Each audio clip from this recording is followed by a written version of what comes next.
r/Askreddit. Serious, how soon did you know you married the wrong person? 10 years. She left and never came home. My daughter woke up for school asking where mom went. I didn't know what to say. I had stayed up all night waiting for her, worried beyond sickness. She eventually came home 2 days later and basically said she found someone else and left again. Took me a bit to pull myself together. Tried my best to keep my daughter seeing how upset I was, but it was no use. She looks at me with her big blue eyes and says, "Don't worry daddy, it'll be okay." Me and her make an amazing team and I literally just got remarried to someone wonderful. Edit. This is the song I wrote my daughter just in case she wanted to hear daddy whenever she wanted. https://m.soundcloud.com/coriag1/zoi's song. Glad to hear things are looking better. The little kids always come up with the most heartbreaking shit to say when bad stuff goes down. Actually it took several years. When she told me she and her sisters, her parents, and the kids were taking a vacation. She told me I was not invited. I would never have considered taking a vacation without her. That is when I realized I loved her far more than she loved me. What? Like a family vacation minus you? That's too weird. Did her family say that you weren't invited, or did she not invite you? Either way that's really weird and horrible. She said they were going on vacation February 8th. I told her I was not sure I could get off. She said I was not invited. Her parents were good people. Good people, as in, they wanted to invite you but wife disagreed. When she told me that she didn't love me anymore, together for 7 years, out of the blue, or you saw it coming? This is so nightmarish. I hope you are better now. Seriously, this is my biggest fear and it's happened far too much. Not just to me, but I have plenty of buddies that were in awesome relationships. Then out of nowhere, the relationship crumbles and they are given the blame for it not working, only to find out their ex was just tired of them and wanted to experience new opportunities. Usually results in the heartbreaker realizing they won't find someone that cares as much and would do anything like the person they just wrote off. Seems like it is usually associated with being young and not understanding the way life doesn't give you something truly wonderful very often.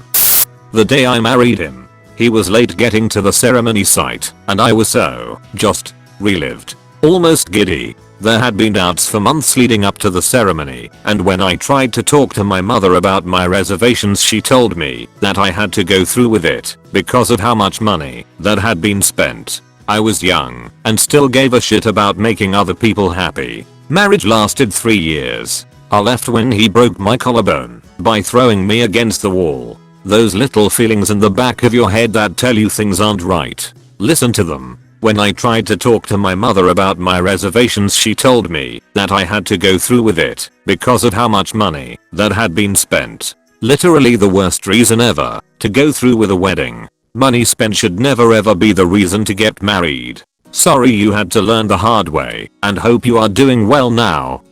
I was getting married and I thought I'd be more excited. Maybe it'll come later. Spoiler alert. It didn't. What's the story? There's nothing really exciting.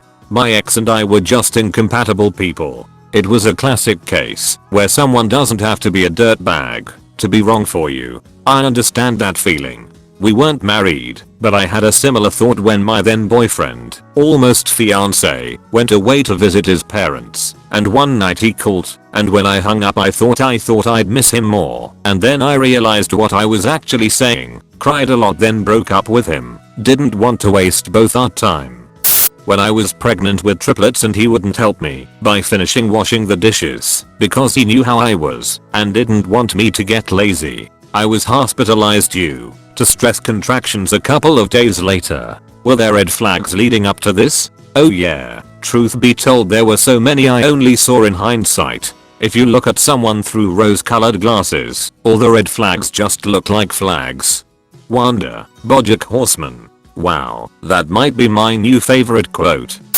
A year into our marriage, I was on the couch crying because it was the anniversary of my brother's death. My now ex-husband turns to me and says, in front of his daughter, "Are you just going to sit there and cry all day?" This reminds me of probably the worst thing I witnessed my dad say to my mom. My mom was best friends with a woman she'd known for decades. The best friend got breast cancer, and then one day, my mom came home in tears and told me that her BFF had died that day. She got some ice cream and went into the living room to rock in her chair and watch TV, something not horribly uncommon for grieving people. Later I overheard my dad say to her, "What? You're just gonna sit on your fat asterisk and watch TV all night? Is that what you're gonna do? You're just gonna sit there and cry?" I hated that, but I also hate that my mom never divorced him or defended herself then.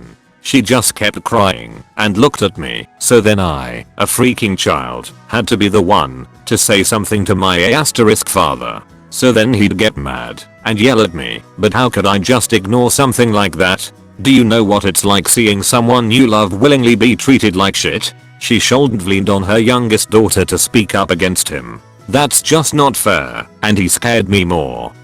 I knew from the moment I proposed. We were high school sweethearts and she manipulated the hell out of me, leading me to believe she was the only option I'd ever have. The proposal was something I was pressured into doing, partially because my health was in decline and I needed someone to take care of me, but also because she continued to pressure me to do it. I was miserable around her, but I didn't know anything else, so I assumed being without her would be worse. Today marks 3 years since we divorced, and I still struggle a lot with moving past our relationship, but I can honestly say I'm in a much better place than I ever was with her. But how's your health doing? She stopped poisoning him. He is fine now. 2 hours after the reception, when he beat me, I was 8 months pregnant and told me I was his now. Edit. For those that are interested, I answered in a bit more detail below. Second edit. Me and the boys are well now. https://www.reddit.com/r/Askreddit/comment/how_soon_did_you_know_you_d8k8057. Mine lasted 4 days, and on our honeymoon, beat me to a ragged mess because I beat him in a card game. We had lived together prior to our wedding, and I had absolutely no idea he had an abusive streak in him, let alone the evilness of bashing a woman half his size. How did you get out? If you feel like talking about it, that is. I hope you're safe now. I really wanna know what goes through those guys' heads. I'm a guy, and I've been so insanely furious with a GF before, to the point where I could explode. But I still never hit her, and he hit you over a card game. That's insane. No, that's an insult to insane people. That's a whole new word. On my birthday, we had been having problems, which I addressed and he didn't care to work on it with me. He didn't want to go to do what I was planning for my birthday, which is fine. Don't go then.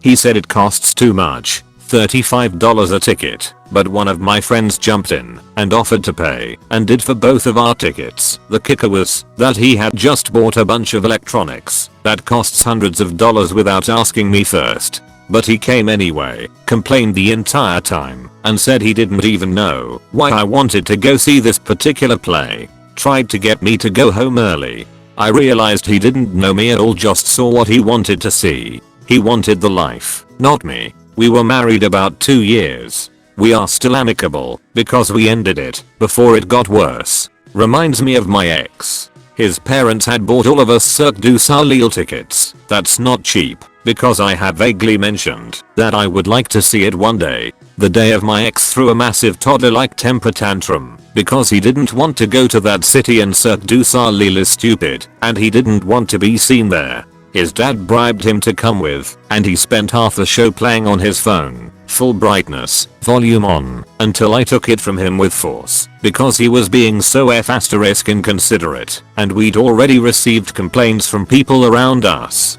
He had a few other moments like this. His parents are sweethearts, but they enabled his behavior so much, understandably because he had cancer as a child. Unfortunately, they stuck up for him when we broke up, and he broke my laptop. I wish I had been able to thoroughly thank them for everything before that went down. Every time I went to work and he was home alone, he would get blackout drunk, pants shitting, medical emergency, psychotic behavior, blackout drunk. He would then apologize and repent and swear he would never touch alcohol again. He was too good for AA or therapy or rehab or medication or anything though. I mistook a very long dry spell for a meaningful life change. After years and years, I just said no more. But deep down I knew it wouldn't work the first time I saw how much he needed to be drunk. TLDR, you can't fix people. They can fix themselves, but you can't make them do it. I know what you mean. Broke up with my ex-boyfriend of 8 years because he started drinking constantly and was a violent drunk. He didn't even bullshit me about trying. He had no interest, so I told him get sober or get out. He got out. You know someone has a problem when their solution is, you should lock yourself in your room so I don't hurt you. I'm glad I got out of that.